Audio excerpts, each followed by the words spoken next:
Okay, today I'm going to show you a couple of exercises to improve mobility in your wrists and your ankles. Both of these are potentially weak areas and vulnerable areas for martial artists. With all the kicking and punching we do, this is often where we get injuries. So doing exercises like this to improve your mobility and your strength will help prevent those types of injuries. So first one we're going to do is wrists. To isolate the wrists, put your arm straight out in front of you like this. You don't want to move the rest of your arm, so pay attention to the inside of your wrist and the inside of your elbow. You want them to stay straight up the whole time. You don't want your arm to be turning over, because if it is, if you stop seeing the inside of your wrist or the inside of your elbow, it means you're using your elbow and your shoulder to move your arm, and you want to be isolating just to the wrists.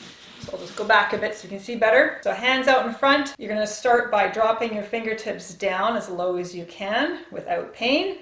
Remember to keep those wrists up to the ceiling, the inside of your wrist, and then you're going to tip your fingertips in towards the midline, and then you're going to come up, bring your hands up, and then drop your thumbs down to the outside, and then bring your fingertips down to the bottom again. And then you're going to do a couple of circles like this, rotating around, full range of motion.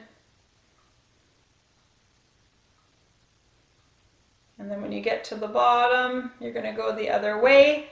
So thumbs to the outside, and then palms up towards the ceiling, pinkies to the middle, and then fingertips down to the bottom. A couple more circles. And I'll show you from the side in a second. My wrists are cracking. Okay, from the side, palms up, drop your fingertips down, pinkies in, and then fingertips up, circling around, thumbs to the outside, drop your fingertips down, and then the other way. Looks like that. Okay. Now we're going to do ankles. For this, I'm going to use a yoga block. This one was really cheap. I bought it at the dollar store. If you don't have one, that's fine. Find a pillow, cushion, something just to prop your leg up so you can isolate your ankle. So I'm going to prop my leg up like this. My other leg, it doesn't matter if your knee is bent or straight, you just want it out of the way. Try and keep your kneecap in one spot. Don't rotate it around. That means you're using your hip. Okay, so try and keep your leg straight and just isolate your ankle, and also try not to use your toes too much, okay? Because again, we're isolating the ankle. But you might find, like, you know, when you go to the dentist and you get a cleaning and you're trying to keep your tongue out of the way, and you start doing really weird things with your tongue, yeah, you might do the same thing with your toes. I find that I do weird things with my toes with this exercise. So isolating, so you're going to point your toes and point your toe down towards the floor like this. Actually, let me show you from the front first. You don't want to just be doing circles like this. You actually want to be tilting your foot to the inside and the outside as much as you can. So instead of just doing like this, you're going to be going like this, if that makes sense, okay? So really rotating to the left and right with the bottom of your foot as much as you can. Okay, so pointing toes down towards the floor, rotating so the bottom of your foot is pointing, for me, pointing towards the wall, and then bringing my toes up, point towards the ceiling, rotate, and then tilting my foot to the side so the bottom of my foot is pointing to the outside, and then down again. So bottom of the foot pointing to the inside, up, bottom of the foot pointing to the outside, and then down. One more rotation, and then we'll switch direction at the bottom.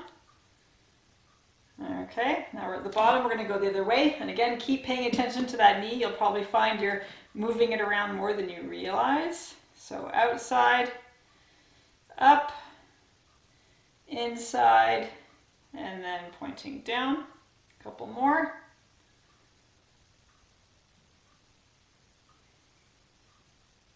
And one more circle.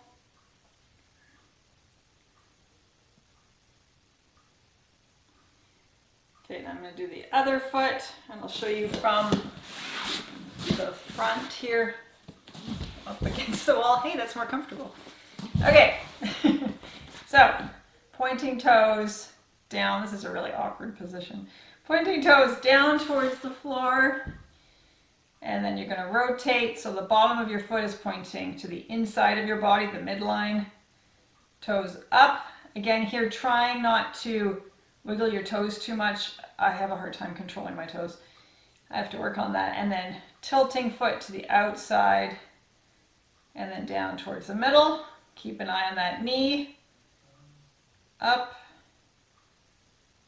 side, down. Let's just go the other way now.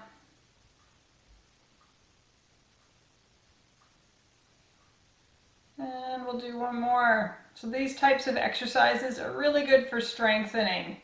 So it's range of motion, strengthening your joint through the whole range of motion. With these, I like to imagine that I have my foot or my hand inside a pipe or some kind of container that's filled with, I don't know, vanilla icing, and I'm trying to scrape all the icing off the outside or the inside of the pipe, just to get that full range of motion. If you feel pain at any point in that range of motion though, back off of it for sure.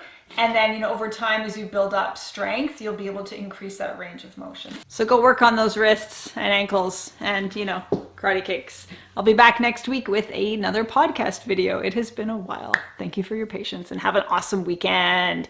Woo! Woohoo! Okay, go away.